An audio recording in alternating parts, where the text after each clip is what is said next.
Hi, I wanted to record this short video to tell you more about economical flying.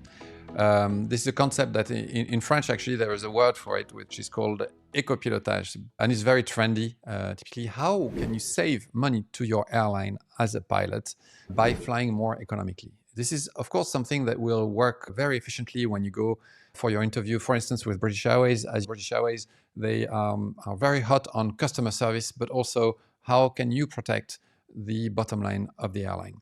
Low-cost airlines will be very keen on hearing your views on this. So, of course, you need to have a good understanding. So, common mistakes when talking about economical flying is that pilots will say, we will do constant distance approaches, we will take less fuel, we will shut down an engine, we will perhaps do more efficient approaches, we will fly more direct, we will ask for direct routings, and telling their recruiter that this is brand new. This is what we can do. That's really significantly different. Let me break the news to you that none of this is new. We've been doing constant descent approaches ever since I was a pilot. So I started flying in the early 2000s, and we've been trying to fly elegantly, even during my time. So this is not new. We've been trying to save on fuel ever since fuel was a significant cost. And guess what? It's always been a significant cost. It's been ever since the first oil crisis in the 1970s.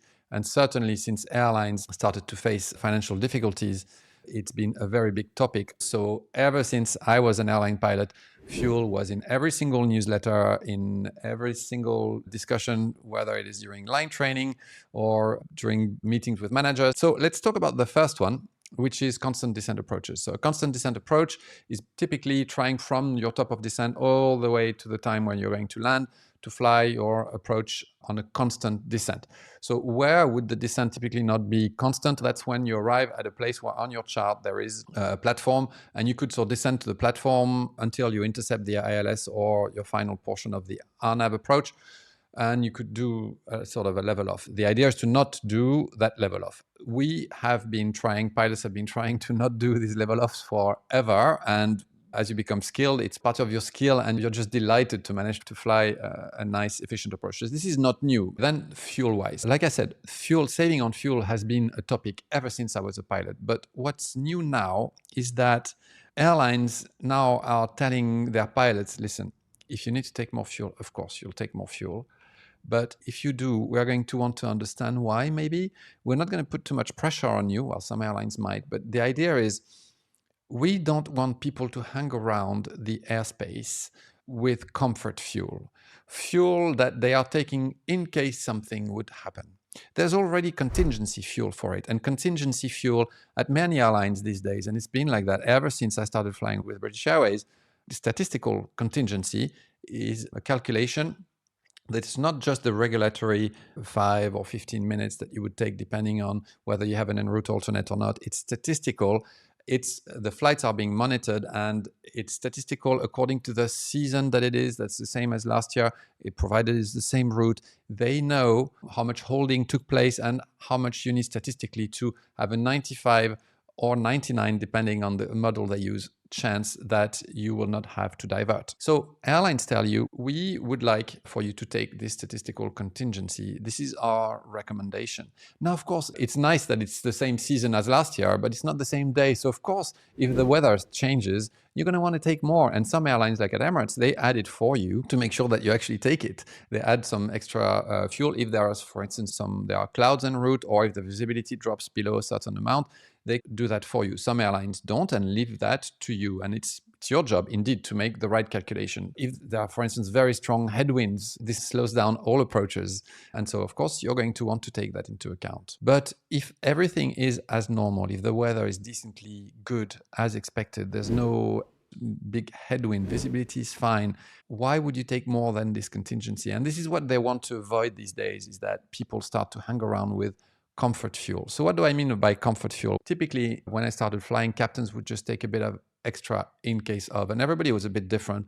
I've never seen anyone take horrendous amounts of fuel, but everybody would take a bit. And when I started flying long haul at Emirates and going to Africa, a lot of people would take fuel just going to Africa, because you never knew what was going to happen at certain airfields, such as Lagos, for instance. So the ILS could get off the air, something could happen, the control could make mistakes. But so The management told us very clearly, and I was told, because when I became a captain, I wanted to understand what they really wanted for us to do. And they told me, we don't want you to take any more than the statistical contingency unless you really need it for weather conditions or because there's a specific NOTAM that justifies it. And I said, yeah, but well, you know, over there, things can happen. They can report a visibility and actually it's another visibility. And then you don't see the runway. And I said, well, in that case, you have a plan B with a good alternate where the weather's much better. I said, really, you want me to divert? I said, yes, we want you to divert. We are ready to take that risk. What we don't want you to do is to hang around with comfort fuel, typically comfort fuel being, if we go around and it wasn't expected that we have like 10, 15 minutes of thinking time to make a new plan. They said, this new plan you should make in the cruise. You should make just before you start your descent. This is what we expect from you. We expect for you to do this every time as a professional and that you don't require comfort fuel because, let's face it, if you need comfort fuel, clearly you're not working hard enough because a lot of guys don't need the comfort fuel and they make very good decisions. So you need to raise your game. And I told them, okay, that's not so difficult now that I know that you are happy for us to divert and I've heard it from you one-to-one. Now that's fine. And ever since that, I never took a single kilo of extra fuel. I tried to be smart about it, meaning that maybe I said, no, I want an alternate that's a bit further. I wanted not this alternate, an alternate that's further, that buys me some extra fuel actually. But there was always a good reason for it. Okay, so understand what it means now, and that's quite new. I would say that for you, a pilot, your generation, you need to understand that taking the right amount of fuel has become more and more critical. There's a bigger focus and management wants to understand more and more why people would take what they would consider as comfort fuel. Okay, so we talked about constant descent approaches, we talked about comfort fuel, now taxi out, so single engine taxi. This has happened ever since I was a pilot, that you would shut down an engine after landing. After landing, it's easy. After landing, you're about to exit the runway, you exit the runway. When you know exactly where you're going to go and you've identified all the taxiways, then you shut the lights and you start to do your after landing flow, after landing checklists, once you're fully aware of where you are going.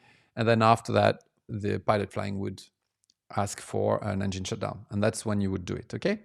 So that's not new. What's new is that now there is single engine taxi out. And this is much more involving because it means that you just left the pre-flight where you had to focus a lot in order to get the airplane going. And now you taxi with just one engine. So the risk is not, although it's happened before that people applied power and there was one engine, the other engine hadn't been restarted. The risk is not so much that. The risk is that it's contrary to the single engine taxi in. The taxi out is much more involving. Starting an engine involves stopping the plane and doing another checklist and making sure of a few things and maybe doing a second checklist. Okay, so it's involving. And it could be, if you're distracted, you could forget about it, but mostly it could be counterproductive because what you gain in a bit of fuel on the taxi out, you lose in your situational awareness. And so this could induce risk. So speaking with guys who are and girls who are at airlines where they do this, they go, okay, during each flight, we decide whether we're going to do it or not. Some airlines actually, low-cost airlines, some airlines do it every time, whatever the case, and it's become a form of routine for them. I would typically go like, well, if I'm going to a complex airport that I've never been to, and I know it's complex, I've read that there are air safety reports on this airport during the taxi, I can see there's multiple hotspots on it, on the chart. Am I really going to do the single engine taxi the first time I go? Probably not. I'm going to go there, take a look, see how it is. And the next time I'm going to have it in the back of my mind to plan when I'm going to do this single engine taxi out. Okay? But this is a tool that you've got in the box. This is a tool you can mention at the interview. You've got this tool in the box that you can use in case you want to save some money to your airline. Good. Now, flying the approach more efficiently. Ever since I've been flying, you had the stabilization criteria, which is if you're not stable, if you're going too fast, if you're not configured properly. So depending on the airline, this threshold would be at 1,000 feet. That's for most airlines. For some low-cost airlines, we'll have it at 500 feet. To configure the plane, what I mean configure is take the gear and the final stages of flap to do it not too early, because if you do it too early, the amount of fuel that you burn when you have your gear down and the final stage of flap is huge compared to if you didn't. And you spend quite a lot of time. If you took it at 3,000 feet compared to if you took it at 2,000 feet, you're going to stay for a minute and a half with this drag and your fuel flow is going to increase significantly. which means that this fuel you will not have available upon go around anymore, and the thinking time that you thought you had would be reduced. So you want to be both, to leave yourself a bit of a buffer before the stabilization criteria, and at the same time not too much of a buffer that you would burn some extra fuel. Bear in mind that this phase of the approach, where you are descending on final approach, burn a lot of fuel there, because during this whole time, the final approach and the beginning of the go around, you've got the gear and the flap. Actually, one thing that you can do in order to save some fuel is, if you're not ready to go down on the approach, you don't start the approach at all. You just stay at the final approach point, the final approach fix to the last. If you're not a pilot yet, just that's the point, just before you do your final descent. You just stay, and that way you don't take the gear and flap. You just stay and ask, where you can fly just straight over the runway without descending, and tell ATC and ask them to revector you for another attempt, saving you from having to go down and then back up and burning this massive amount of fuel that will cost you the extra time you need to think and maybe sort out a situation.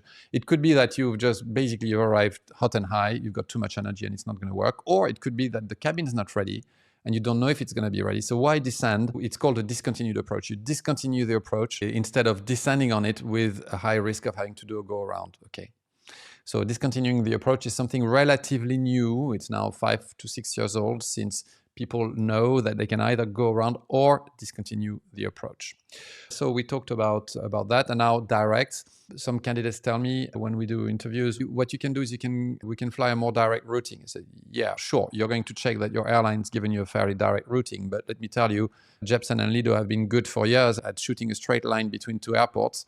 So there's nothing new here, except that airlines now have AI rerouting software that can indeed help to basically do more efficient routings. And okay, you just apply the SOP of the airline, some in that respect. And of course, if you can make something a bit more direct, that's good. But what I wouldn't say is I'm going to ask for directs all the time, because you don't want to clog the frequency and to distract ATC from their main mission, which is to do a good job as an air traffic controller. By if everybody's asking for a direct all the time, ATC cannot work. Okay, so maybe you'll say, if we are in an area that's not busy and I can see that there's a way to save some miles, maybe in this case I will ask for a direct. Okay, so there are more ways that you can save money to your airline, but if you stick to these few ones and if you explain them well and you see how, even if you're a cadet, someone who's got no hours, if you understand what I just said here and you're able to explain this, it will show that you are one step further than the others, that you already understand your job.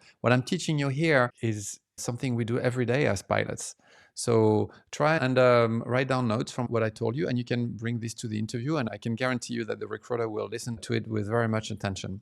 Okay, well, I hope this was useful to you. You can join us on Discord, take a look at Advanced Interview Course and all the other solutions we have for you to help you be more professional, have more knowledge about your future job, but also know how to research your airline properly so you make a striking impression. And also, of course, we teach you interviewing techniques that you can use in order to feel confident, give the recruiters what they are looking for. And all in all, this combined will make a really good impression on the recruiter. We really are here to bridge this gap that's never been bridged properly with a systematic approach between the candidate and the airline. And as you've seen in this little video, these little explanations can make a difference. So we hope you enjoy this, and we look forward to seeing you very soon.